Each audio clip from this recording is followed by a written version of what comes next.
What year did you start vlogging? Why did you quit or stop on vlogging? What is your love language?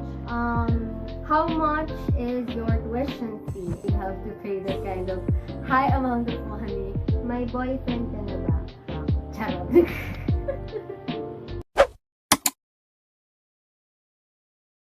Hello everyone! So for today, I will be doing a Q&A and answer the most asked questions about me. Because I've seen a lot of you are asking me, many questions. Yes, even my friends, family, about vlogging, life update, school, etc. Yeah.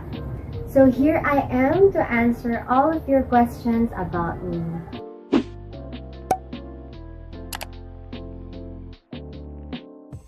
The first thing that comes up, ano pong sports nyo?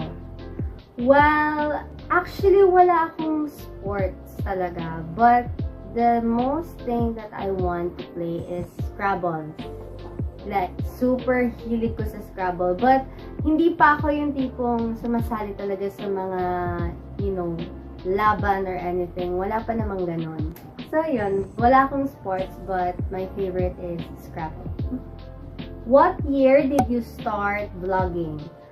Well, actually matagal na. Like, more than 5 years. Not just to, become an influencer, to gain more viewers, subscribers, but also for yourself. Na, to have more confidence, and to improve more.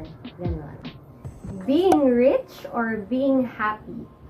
Well, as we said, you don't have to be rich to be happy. As long as you are contented in your life right now. And, your money is enough for you to live. And I think that is the main reason to be happy. Like, just know your limitations here in this world. And you don't have to gain too much money as long as you have for yourself, for your family. And that is enough. Are you happy right now? Yes, I am happy right now. And sa nagtanong po nito, thank you. Oh, grabe naman yung concern. But yes, I'm happy for right now. Thank you! Next one is, why did you quit or stop on vlogging? Well, for the main factor why I stopped vlogging is because I was diagnosed with mental illness. Yes, and first time ko tong sasabihin sa inyo, everyone, that I was diagnosed with major depression and panic disorder that really make me feel so down na talagang nawalan ako ng ganang mag-vlog, mag-create ng video. So ayun, I'm finally, nasabi ko na sa inyo na I'm not really mentally stable. Even right now, I'm still taking my medications and hopefully na dumating yung time very soon na hindi na ako mag-medication pa. Don't worry guys, I feel better than before right now. Hindi na ako yung talagang ina-atakin ng sobra. And I'm very thankful that I have good doctor na tumutulong sa akin. Thank you po. You know who you are. So, yun. What is your love language?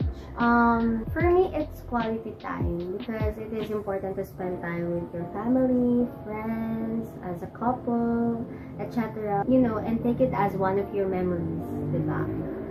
Okay, so this is about my school. How much is your tuition fee? So, actually, hindi ko alam yung mismong amount ng tuition ko. But let's just say in general, yung possible maging amount ng tuition fee nyo sa National University, which is my school, and it's NUMOA. So, the possible tuition fee that you might get with voucher is 25 to 29,000. But, without voucher, you might get around 45 to 50,000. Because it is really a private and a good school, guys. So, you really have to pay that kind of high amount of money. And even me, I'm surprised. So, yeah. Actually, marami nagtatanong sa akin ito, but hindi ko sila masagot ng directly. Kasi, I'm not really sure if magkano yung binabayad namin sa school ko. But, yun nga, I just give you the possible amount of the tuition fee na pwede nyo makuha once na nag-enroll kayo sa NUMOA. May boyfriend ka na ba? Wala po. Why? Hahanapan mo ba? Charot. And I think if ganun yung case, you don't have time yet, you know, for love life or anything. Besides, for me lang, magiging distractions lang siya talaga, I swear. Well, it depends kasi sa iba, they make it as a inspiration to avoid distractions. Saan ka na nag-aaral? Sa NU MOA na po ako nag-aaral. It's been a while since the last time you uploaded again. How are you? I'm currently doing great and fine. Thank you po sa nag-ask. Anong strand kinuha mo? STEM po. STEM ang kinuha kong strand. And huwag yun akong tanongin kung kamusta, kung mahirap ba or madali. Kasi alam nyo na yung sasagot ko, nasa isip nyo na, yes, mahirap po. Mahirap po ang STEM. Especially as a slow learner, talagang yes, slow learner po ako. Hindi ako talaga like madaling nakakagets ng lessons, especially sa math, science subjects. But if you keep trying naman, that's what matters, diba? The most important things about school naman is even if gaano kahirap, as long as you keep trying, diba? Yung determinations mo na meron ka and perseverance, lahat yon. And kahit pa slow learner ka, kung ginagawa mo lang yung best mo, you can still pass, guys. Are you a good gift giver? Hindi. Super hindi. Ako good gift giver, guys. Literal. Like, kahit alam ko yung mga paborito, gusto ng reregaluhan ko, really, believe me, hindi ko alam kung ano bang ireregalo ko sa kanya. Kamusta naman ang heart mo right now?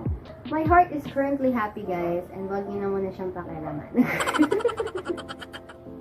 So that's it. Those are all the questions that you want to ask about me.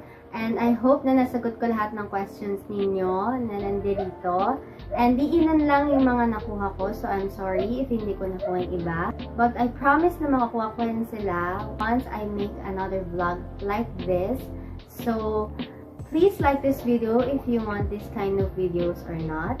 Thank you guys so much for watching. Don't forget to subscribe to my YouTube channel. Follow me on my other social media accounts. And I'll see you guys in my next episode. Bye!